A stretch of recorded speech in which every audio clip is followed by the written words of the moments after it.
In the last episode of Developer Diaries, we told you about how physics in the world of tanks will change in 2014. Today, we'll tell you about the upcoming changes in graphics. In brief, everything will become more detailed, clearer, and more realistic.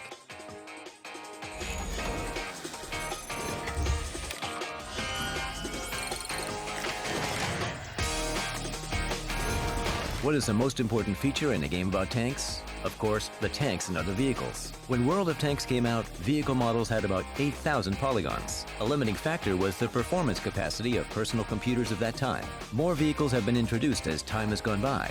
The newer models are more detailed. Some of the models in the game today have twice as many polygons, up to 18,000. However, the graphical details of vehicles are about to improve significantly. When the graphical upgrade is implemented, typical models will have 50,000 polygons, while the most complex ones will have 100,000 polygons. What is the advantage of so many polygons? Well, you probably remember those octagonal wheels or decagonal gun barrels.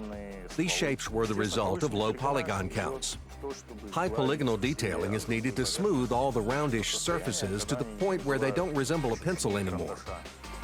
At some point, the constant improvement in model quality started becoming a problem. There are hundreds of vehicles in the game, so remaking vehicle models in order to meet the current performance capacity of personal computers threatened to become a never-ending process. This is why it was also decided to change the technology of model building itself. Now we use a process called normal mapping. What is normal mapping? Roughly speaking, an ideal model of the vehicle is built first. It has millions of polygons. Then this model is optimized to the point that present-day video cards are able to process it.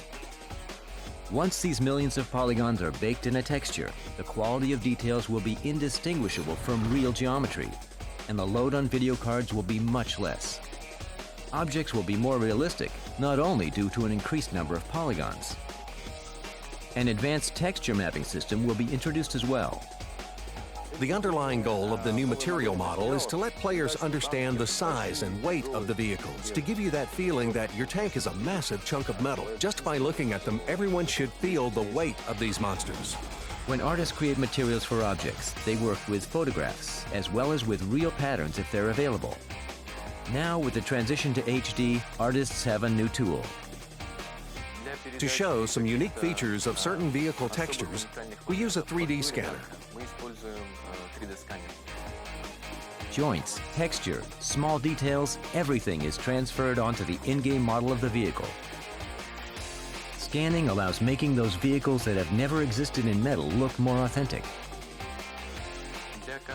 We have a set of texture for each nation. Thus, the texture of cast turret of a Soviet tank is different than, for example, the texture of an American tank.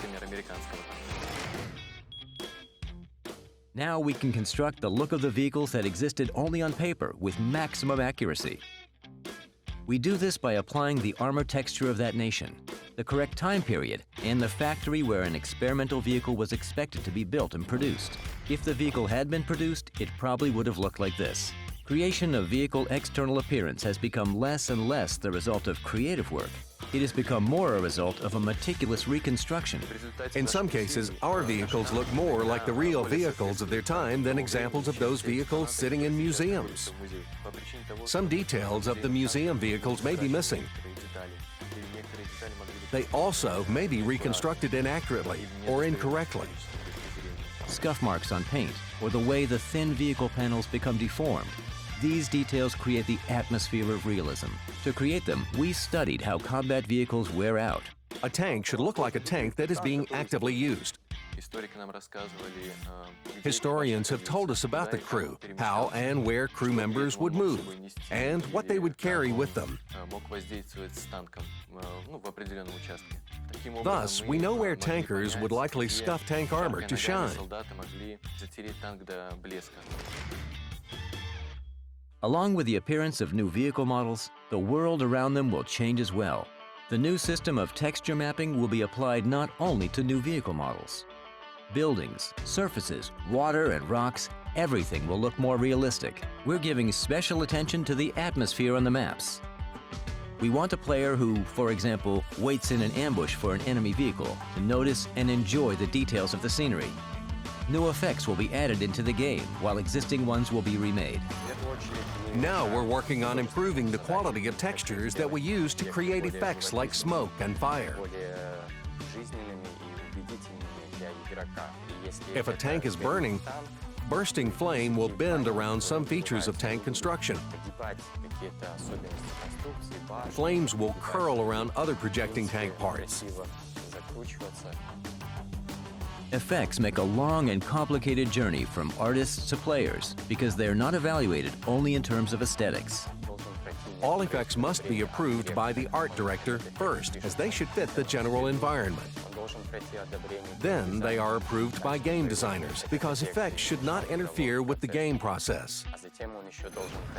And after that, the QA department has to make sure that effects don't reduce the number of frames per second.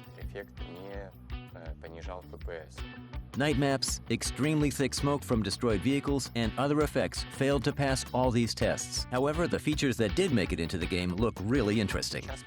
Now we're working on adding more wind to our effects. Not only to the effects, but to the game setting in general. To show some unique ambiance on some maps was a bit static before.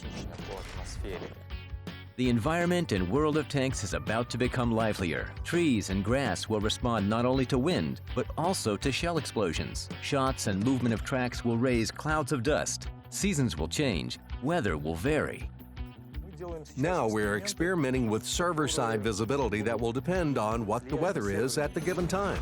We want it to be dynamic. It's not as if visibility range has to be a perfect 600 meters, except on maps where it's constantly snowing, so that visibility range is always 300 meters.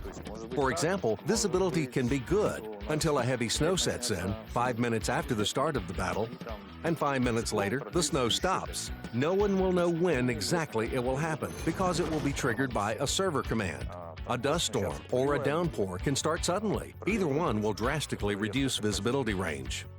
We've told you about major upcoming changes in World of Tanks graphics. Follow the news and updates. We've got more interesting things to tell you this year. Good luck on the battlefield.